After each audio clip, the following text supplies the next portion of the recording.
Y ya, buenas tardes con todos. El día de hoy, mi nombre es Marlon Francis Oriano Cam y el día de hoy voy a prestar lo que es la neumonía.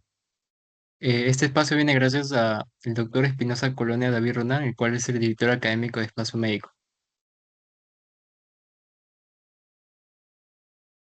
Con respecto al índice, vamos a tocar 8 puntos importantes, en los cuales los factores de riesgo junto a las manifestaciones clínicas van a ser importantes para dar con el diagnóstico de neumonía. Con respecto al concepto, brevemente, ¿cómo podemos definir neumonía? En pocas palabras se puede decir que es un proceso infeccioso del parénquima pulmonar secundario o causante a la presencia de algún microorganismo. Como sabemos, esta colonización de estos patógenos va a afectar a los que son las vías aéreas inferiores, ya sea el agente etiológico, sea un virus, bacteria, hongo, entre otras cosas, o parásito. Este va a dar los síntomas respiratorios comunes de una neumonía, como puede ser la disnea, tos o reflujo toxigio, además de síntomas sistémicos como la fiebre, febrícula, somnolencia o, o con gran probabilidad de causar lo que es una sepsis. Si lo vemos en un enfoque práctico, por ejemplo, tenemos acá un alveolo. Como sabemos, la neumonía va a haber una inflamación dentro del pulmón, causada por un agente etiológico que hay bastantes. A partir de este punto puede ocurrir dos situaciones. Si tenemos que el aire se va a reemplazar por una inflamación, este aire se va a dar con una concentración sólida, va a ser sólido. También tenemos otro punto. En el segundo caso se va a escuchar el aire normal, pero a la auscultación se va a escuchar un poco de líquido. Y este obviamente se va a encontrar en el espacio intersticial. Más adelante lo explicaré mejor. Con respecto a los tipos de clasificación, a mí me gustó clasificarlo en diferentes tipos. Por ejemplo, el tipo de localización. Como sabemos, va a haber lo que es la bronconeumonía, que puede ser de un signo tanto grave o leve. Una neumonía lobar. Si hablamos de lobar, estamos hablando de que va a haber un daño en cualquier parte del lóbulo del pulmón. También si es de localización intersticial, entre el espacio entre el alveolo y obviamente el capilar. Si hablamos por tipo de adquisición, la neumonía adquirida en la comunidad o también llamada NAC, la neumonía intrahospitalaria o también llamado NIC, la neumonía asociada a ventilador también llamada NAP. Cada una de ellas va a ser importante, siendo esta la más común. Obviamente, la que le va a seguir va a ser la intrahospitalaria. Con respecto al NAC, se tiene en cuenta que va a ser a partir de que una persona que tiene un agente etiológico, ya sea un virus, bacteria, en el ambiente lo va a adquirir mediante aspiración. Como sabemos, en nuestro medio ambiente va a encontrarse bastantes patógenos, no solo el aire. Entonces, va a ser muy diferente lo que es el tratamiento clínico a comparación de una neumonía intrahospitalaria, que es obviamente asociado a lo que son los hospitales o centros de salud. Por ejemplo, si hablamos de una neumonía intrahospitalaria, vamos a ver que se va a presentar más que todo mm, a un mayor tiempo de 48 horas de ingreso al hospital y menos de 7 días de ingreso hospitalario. Y un ANAC más relacionado a lo que es la sintomatología a partir de 48 horas desde el ingreso hospitalario hasta a mayor de 7 días del ingreso hospitalario. Con respecto a la segunda etiología, vamos a ver que puede ser tanto viral, bacteriana, micótica o de hongos o parasitaria. Cada una se va a diferenciar. Por ejemplo, la bacteriana tenemos el agente causal más común como el Streptococcus pneumoniae. Si hablamos de viral, va a ser la que mayor porcentaje tiene prevalencia de dar lo que es la neumonía. Si hablamos de hongo, van a ser de unos casos extraños. Ni hablar de los parásitos que van a dar lo que es la neumonía típica con eosinofilia. Si hablamos según la clínica, vamos a ver tanto que puede ser típica o atípica.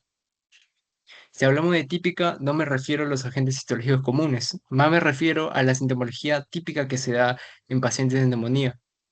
Obviamente la disnea, entre otras cosas. Si hablo de atípica, me refiero también a los diferentes tipos de sintomología que puede presentar.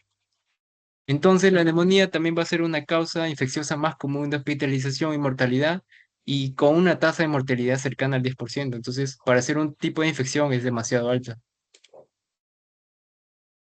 Si hablamos de la epidemiología, según dos fuentes, tanto UpToDate como una revista, hemos visto que la neumonía va a ser la primera causa de muerte en niños menores de 5 años, siendo estos también un factor de riesgo importante, la edad.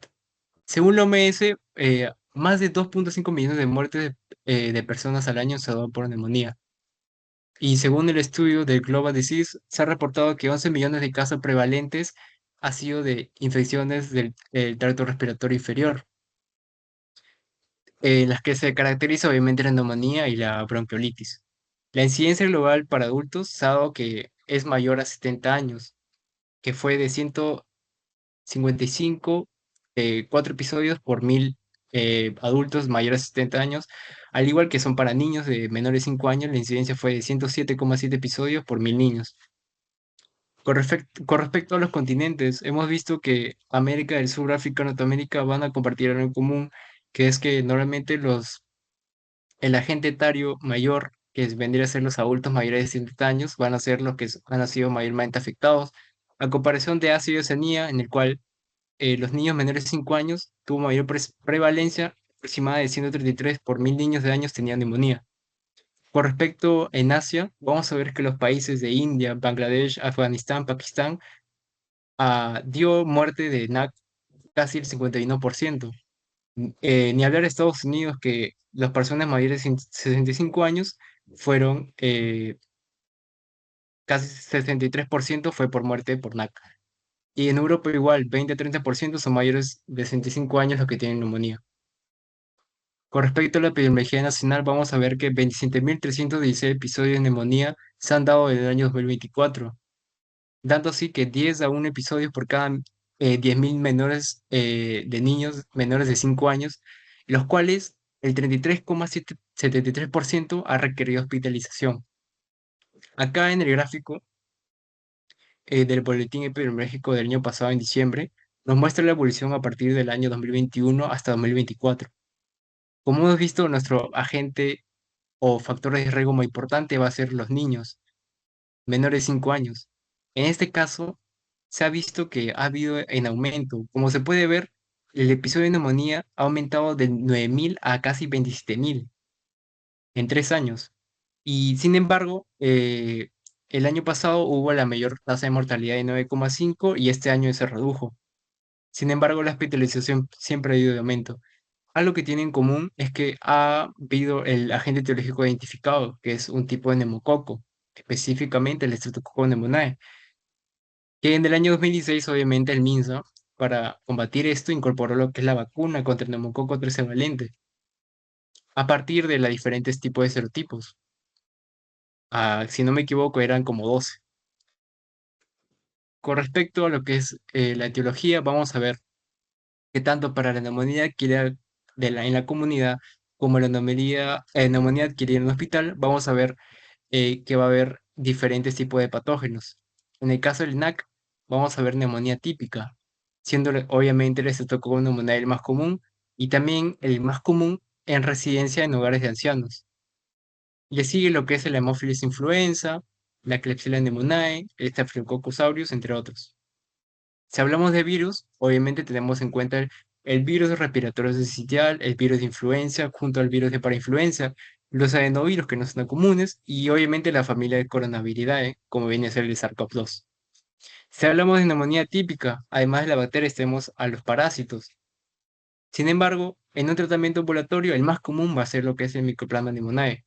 Este obviamente va a ser difícil de diagnosticar. No se le da septición de Gram ni cultivo, solamente con PCR. Si hablamos de clamidia pneumoniae, si hablamos también de Legionella pneumofilia, lo que era la legionesis, entre otros. Si hablamos de neumonía adquirida al hospital o nosocomial, Hablamos de patógenos más que todo gram negativos, como por ejemplo las pseudomonas aeruginosa, las enterobacterias, especialmente de Acinetobacter, Staphylococcus aureus, como viene a ser la Staphylococcus aureus. Este obviamente va a ser de vía hematógena y va a ser el principal causante de sepsis en pacientes con neumonía. Si hablamos de factores de riesgo, como dije anteriormente, la edad va a ser importante. Obviamente una persona adulta mayor, por el proceso fisiológico de la senescencia, no va a tener la misma respuesta inmunológica de un niño. Al igual que un niño que también por su respuesta inmunológica deficiente, porque le falta maduración, obviamente va a estar afectado. Niños menores de 5 años van a ser el factor de riesgo de edad y adultos mayores de 65 años también. Si hablamos de estilo de vida, estamos hablando de tabaquismo. Obviamente, el tabaquismo, mediante la liberación de sus componentes, va a dar lo que es el daño al epitelio respiratorio y por consiguiente va a dar una inflamación crónica. Si hablamos también de estilos de vida, también tenemos en cuenta lo que es el consumo excesivo de alcohol. El alcohol obviamente va a suprimir obviamente lo que es l- la función de los macrófagos alveolares y obviamente va a debilitar con ese reflejo de la tos. Obviamente el reflejo de la tos está relacionado, obviamente, porque la tos va a servir para que los patógenos que se encuentren cerca de las vías respiratorias inferiores puedan salir hacia la faringe.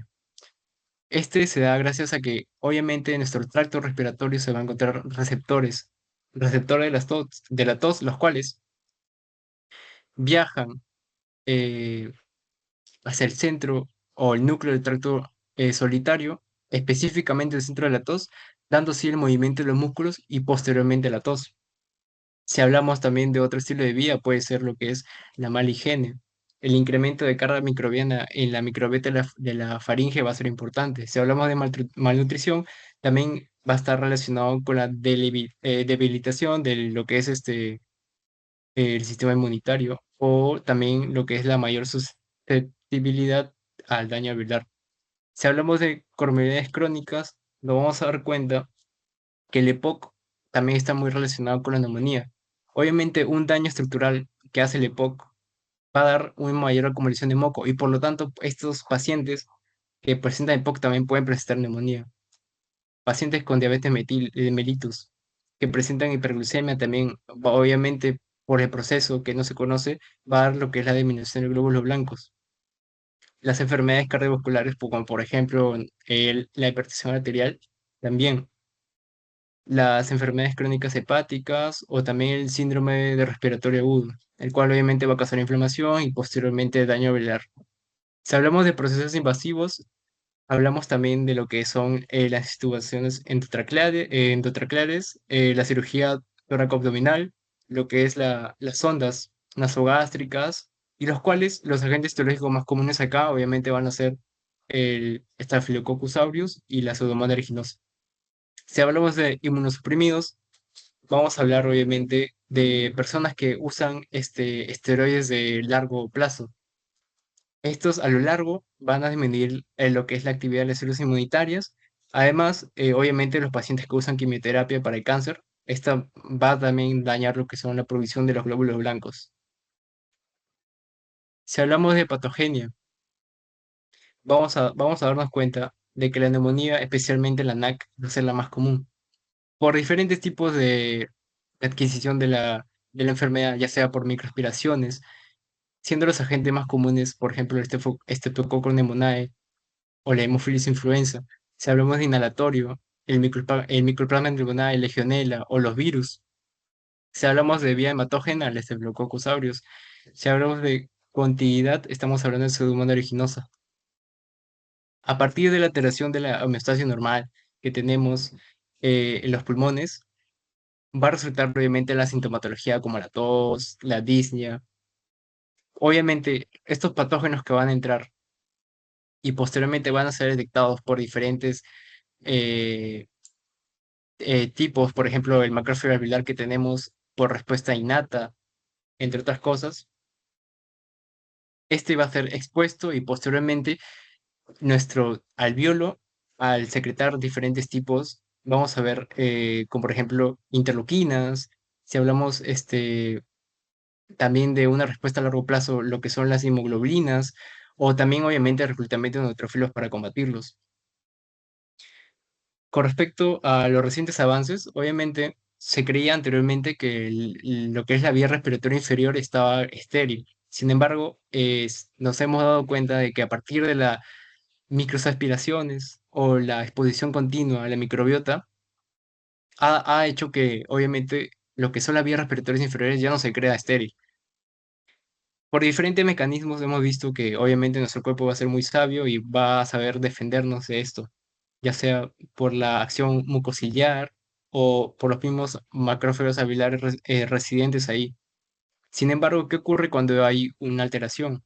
Ya sea porque presenta alguna comorbilidad que había mencionado, un factor de riesgo, o presenta algún daño neuromuscular, o presenta lo que es la presencia de estilos de vida deficientes como el cigarro, o no sé, condiciones inflamatorias crónicas.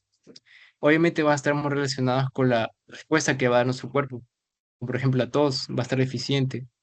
Lo que es el mucociliar clearance o clearance mucociliar también va a estar alterada. Lo que es también la fagocitosis de los microbios.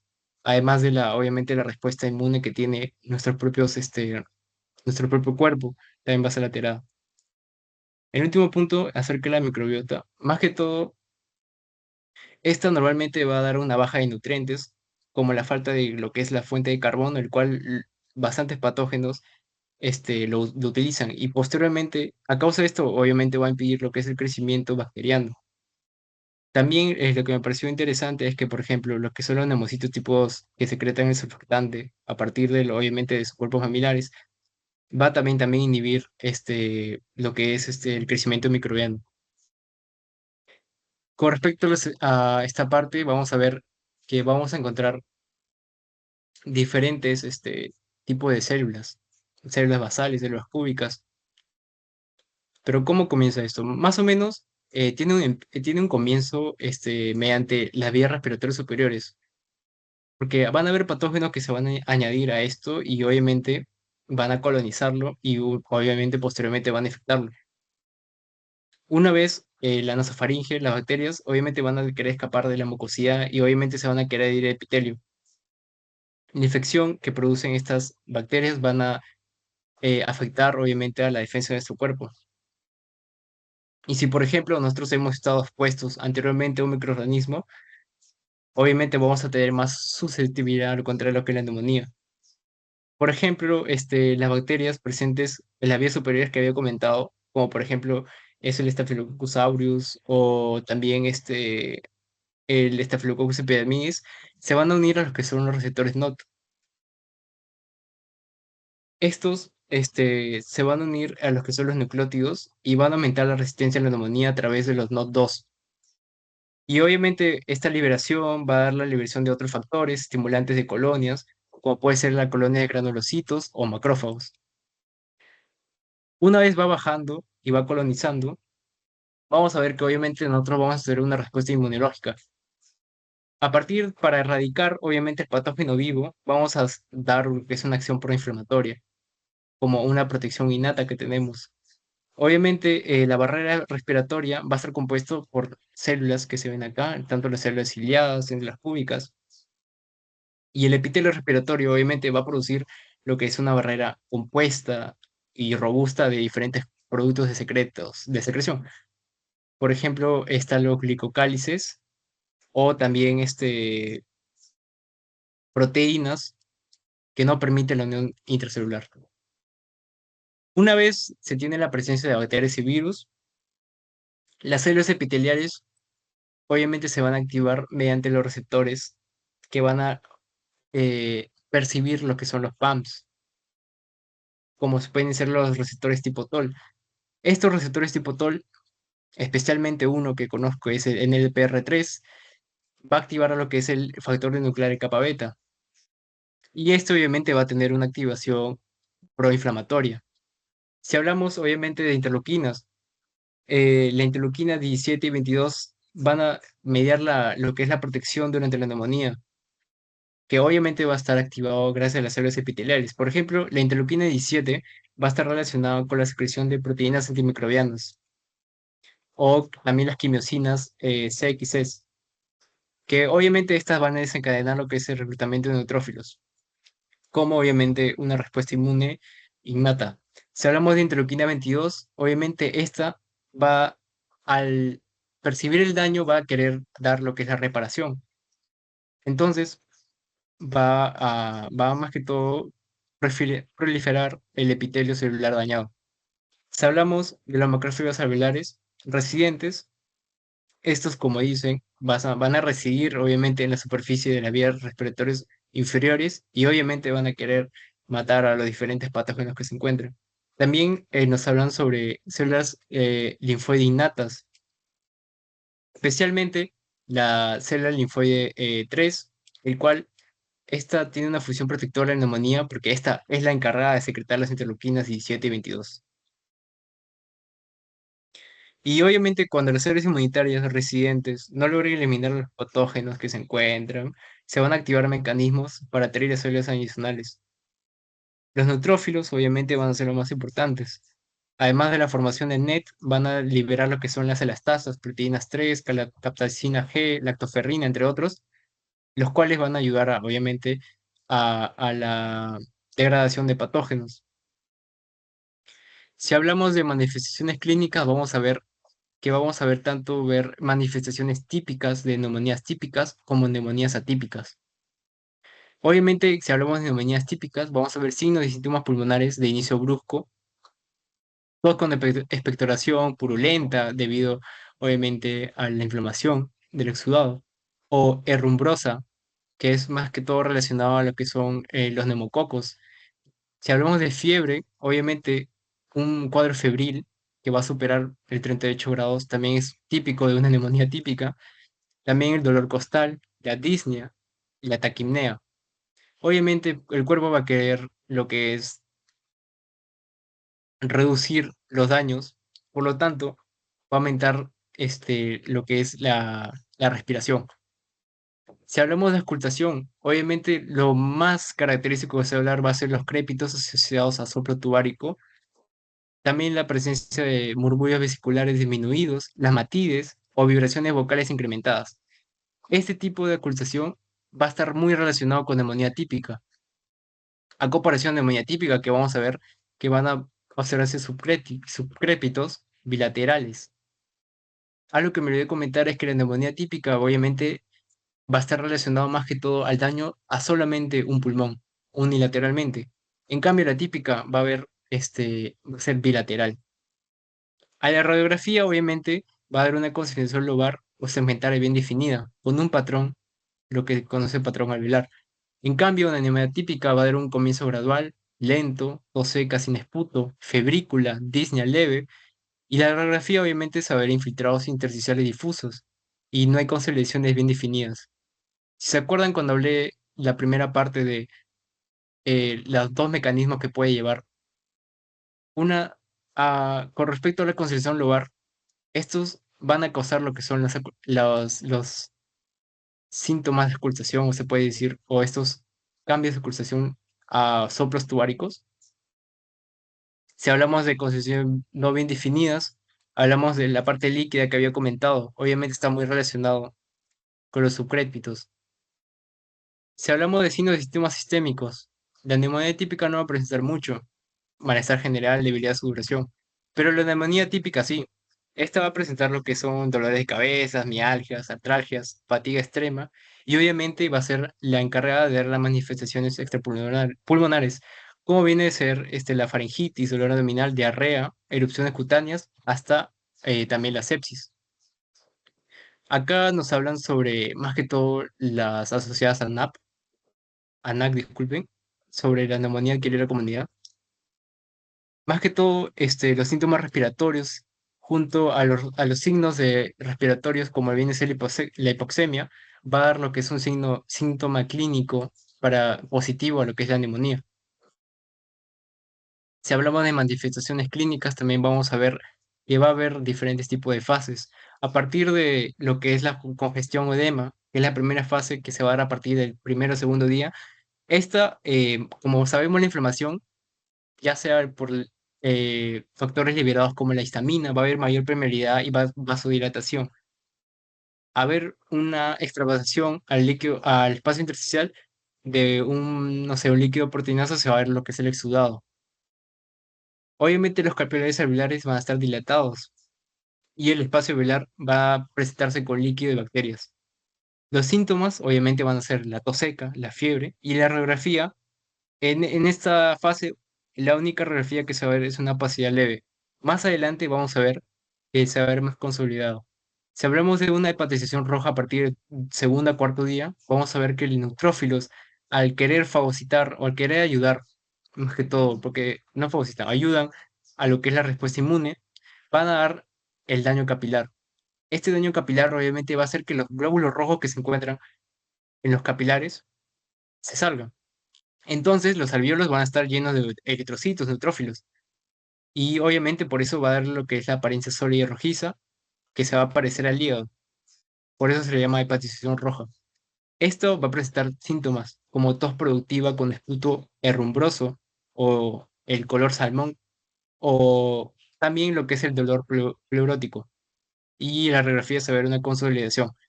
A comparación de la hepatización roja, vamos a ver la hepatización gris, el cual no va a haber nuevos eritrocitos, estos se van a degradar y los neutrófilos van a predominar. Las bacterias van a disminuir, pero se van a formar, obviamente, típico de la reparación, lo que son los depósitos de fibrina. Los síntomas van a ser tos productiva, con menos esputo, resolución de la fiebre y la radiografía se va a ver conciliación y va a ser a partir del cuarto o séptimo día. A partir de siguiente fase vamos a ver la resolución. Como vamos a saber, el macrófago alveolar va a fagocitar lo que son los restos celulares de los neutrófilos, bacterias y fibrina. Y se va a dar lo que es el retorno gradual a la normalidad.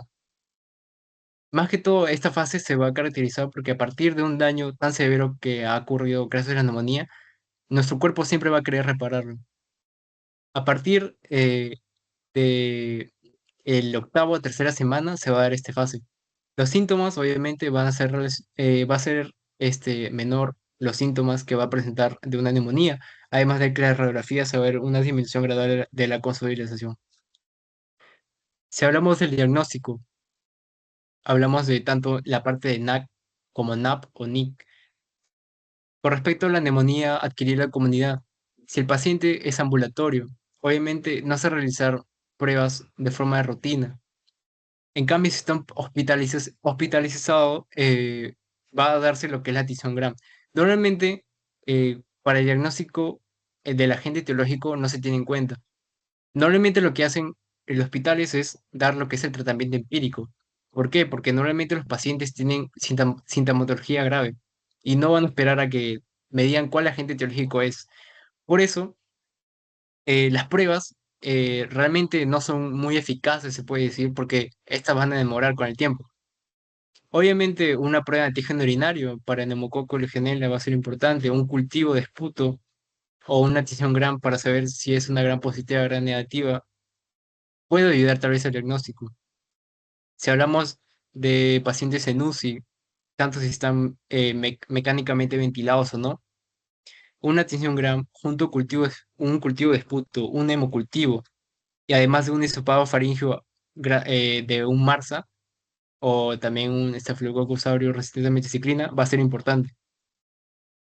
Con respecto a la otra parte, más que todo la tinción en gram, el cultivo de esputo y el hemocultivo va a ser importante. ¿Por qué? Porque estos van a dar bueno, las guías lo mencionan como si es positivo o es negativo, se va a dar complicaciones o puede darse diferentes diagnósticos. Porque obviamente en neumonía, pues, lo que son síntomas respiratorios, bastantes enfermedades dan lo mismo. Si hablamos de una neumonía intrahospitalaria, vamos a ver que a partir de un examen microscópico del material de las vías respiratorias bajas junto a un cultivo, se va a presentar lo que es la antibioterapia empírica, o lo que es los fármacos que se dan empíricamente, obviamente, a partir de un mapa microbiológico que tienen en el hospital. El resultado del examen microscópico también va a ayudar. Si es negativo, se va a seguir con el tratamiento.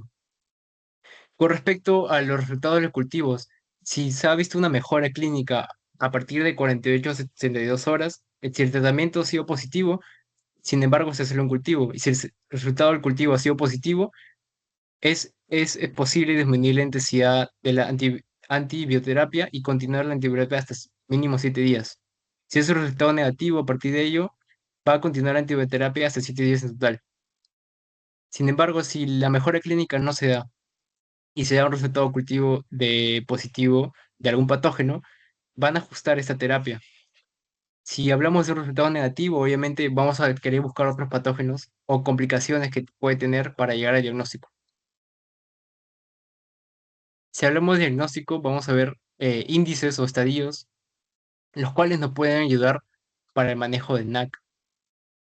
Por ejemplo, el CURP 75, el cual más que todo va a estar relacionado con la hospitalización. Por ejemplo, la C va a pertenecer a lo que es la confusión o somnolencia. Si se da positivo va a ser un puntaje de 1. Si hablamos de uria, mayor a 19, acá está mal, va a ser un puntaje de 1. Si hablamos también de frecuencia respiratoria mayor a 30 repeticiones por minuto, también va a ser un puntaje de 1. Si hablamos de blood pressure, si está mayor a 90 o menor a 60, también va a dar un puntaje de 1. Y obviamente si el grupo etario es mayor a 65 años, va a dar un puntaje de 1. A partir del puntaje se va a dar obviamente el grado de mortalidad y obviamente si se requiere un manejo tanto ambulatorio, hospitalario o si de frente requiere UCI. Yo acá había puesto un ejemplo, por ejemplo, de un caso clínico de un paciente de 68 años, el cual presenta frecuencia respiratoria de 34 repeticiones por minuto, y obviamente va a ser un signo de que mayor de 30 respiraciones por minuto está mal. Una temperatura 38,5 grados está a la alza, una saturación de oxígeno de 60 miligramos, aunque tiene 92%, se puede cruzar si se cae, y obviamente presenta un estado mental alterado y una presenta hipertensión. Si tenemos en cuenta este caso clínico, además de obviamente la edad, la presión arterial no nos comenta, la frecuencia respiratoria sí, la urea no nos comenta, la confusión sí, podemos ya derivarlo a lo que es UCI. Por eso se usa más que todo el curso 65. Además, obviamente la guía del ATS, que la última que se dio fue el 2019, también mencionaba un nuevo índice de grado o un nuevo examen que se hace, que es la neumonía de Severity Index, con las siglas PCI. Más relacionado está con el grado de mortalidad, porque a partir de los síntomas que se ven acá, si es mujer, si presenta una enfermedad neoplásica, una enfermedad hepática, un fuego cardíaco congestivo, si su pulso es mayor o su temperatura es mayor, va a dar diferentes estadios que son de 1 a 4. A partir de eso, más específico, si se requiere un manejo igual o un manejo complicado y ya eso ya es derivarlo a lo que es un hospital. Con respecto al tratamiento, vamos a ver, como dije anteriormente, va a ser un tratamiento empírico. Normalmente, si se presenta de manera en pacientes ambulatorios, sí o no se presenta comorbilidades. Si se presenta comorbilidades, se tiene lo que es la amoxicilina, junto a lo que es una cefalorina o más que todo relacionado a lo que son los macrólidos. A mí me gusta organizarlo así. Por ejemplo, si hablamos de una paciente ambulatorio, normalmente una amoxicilina con un macrólido va a ser suficiente, porque va a ser un paciente casi sano. Si presenta comorbilidades o no, esto obviamente puede añadir a lo que es el fármaco de levofloxacino, que va a ser la fusión entre una amoxicilina y un fármaco más. Si hablamos de un paciente ingresado por NAC, no grave y sin riesgo de MARSA o pseudomonas aeruginosa, se usa lo que son los betalactámicos, junto a los que son los macrólidos. Entre los betalactámicos más comunes va a ser la cefotaximina o ceftriaxona. Estos obviamente son más comunes de usar y también son más comunes de usar para pacientes ambulatorios, porque normalmente lo que buscan los doctores es que no se complique la neumonía. Entonces, ¿para qué usar lo que es amoxicilina? Que normalmente en Perú, acá en Lima, somos ya resistentes porque lo podemos encontrar en cualquier lugar. a usar un beta-lactámico más fuerte, el cual sí o sí te va a dar una mejor sintomatología o mejor evolución. Si hablamos de un paciente egresado de NAC grave sí, y tiene riesgo de MARSA o pseudomonas aeruginosa, vamos a añadir un beta-lactámico más un macrólido y a partir de 7 días ya va a presentar, o sea, si no se atiende, va a presentar una mortalidad mayor. Entre, por ejemplo, si se habla de un MARSA, se puede añadir lo que es la vancomicina.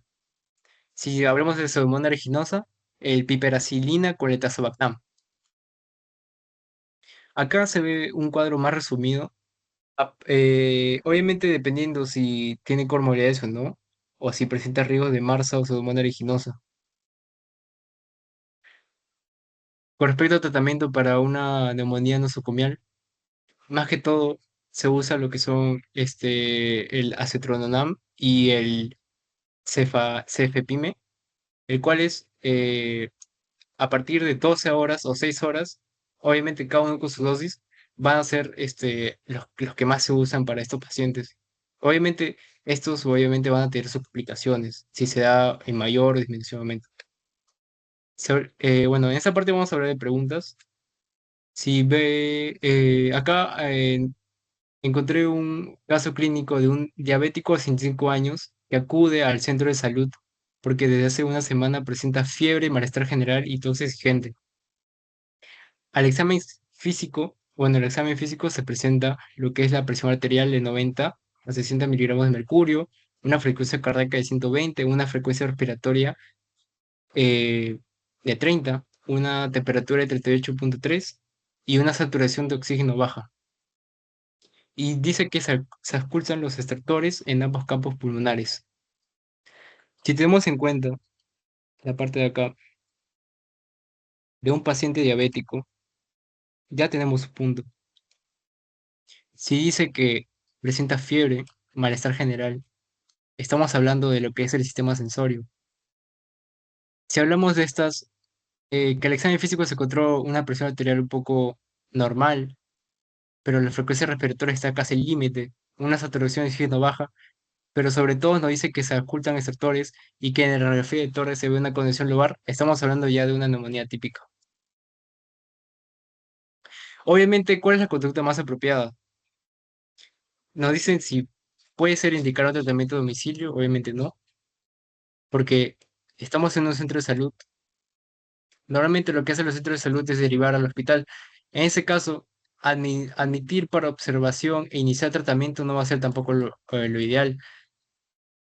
Como somos un centro de salud, no estamos aptos para tratar lo que son estos temas de estas neumonías avanzadas. Si hablamos de considerar la derivación al hospital según evolución, normalmente los pacientes, como hemos visto, el tiempo no va a ser mucho, va a ser de tipo agudo.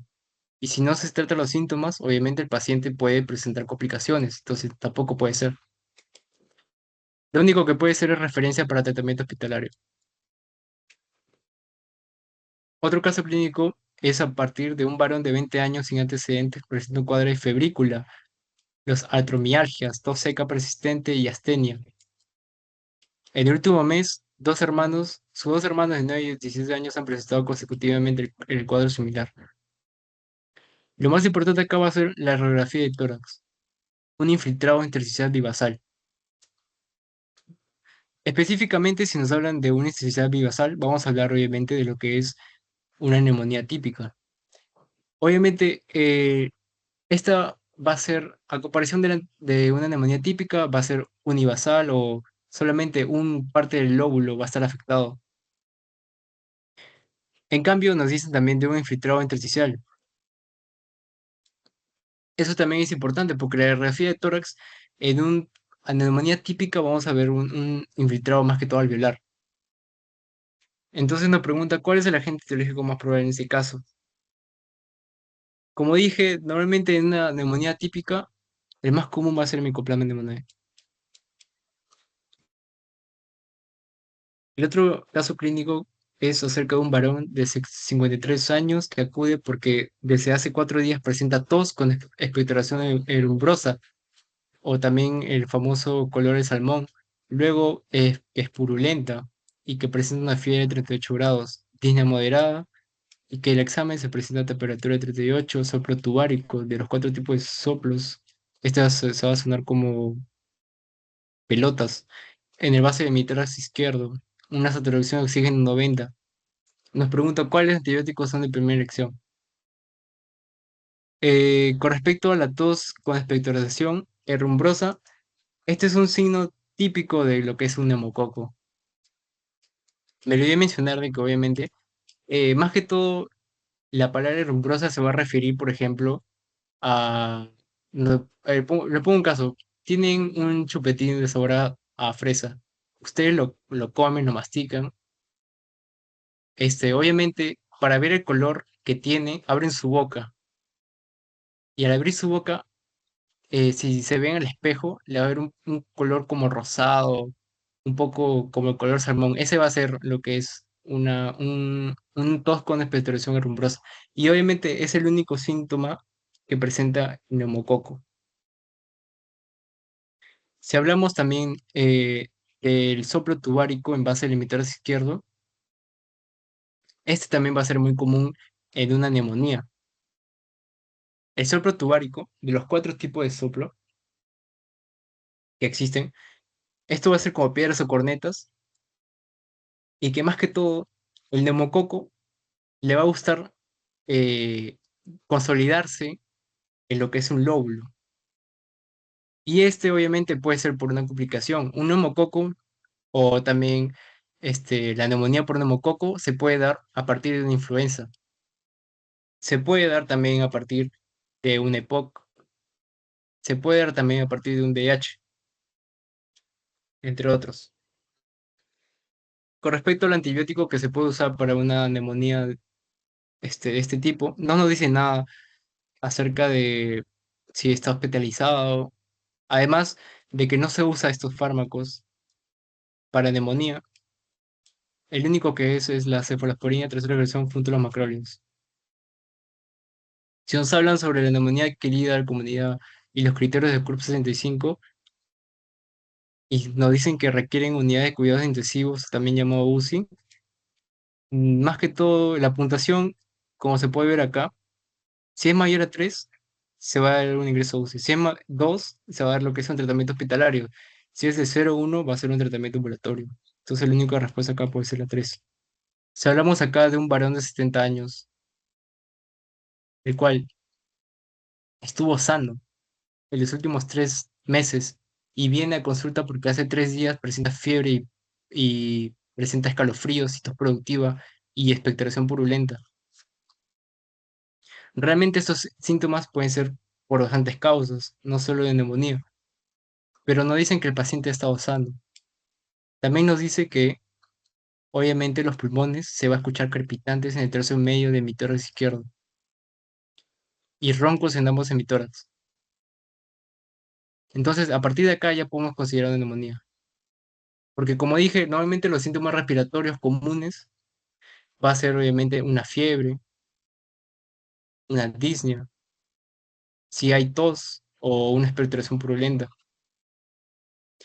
A partir de acá, si nos dicen que es un paciente sano, un paciente ambulatorio, normalmente lo que se hace era obviamente la amoxicilina junto a lo que era un macrólido.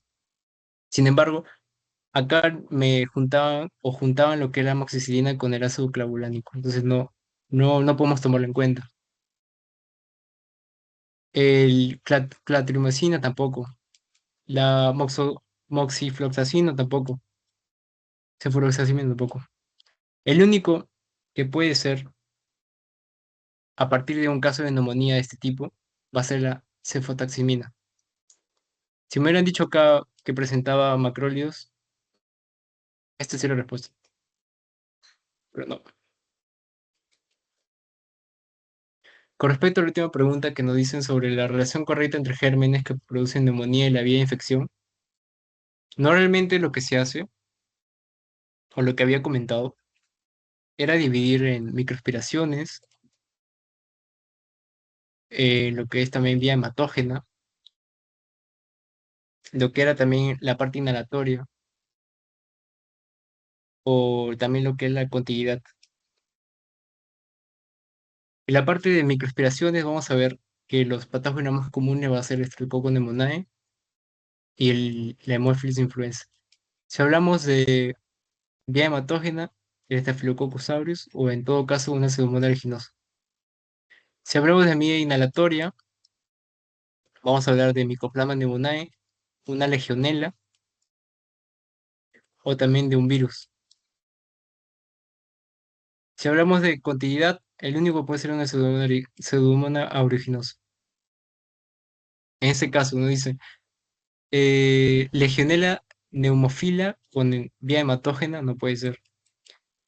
Mycoplasma pneumoniae con microaspiración, tampoco puede ser. Streptococcus pneumoniae con inhalación, tampoco puede ser. Hemófilos influenza con inhalación, tampoco puede ser, porque este va a ser por microaspiraciones. SARS-CoV-2, o también llamado coronavirus, es un tipo de virus.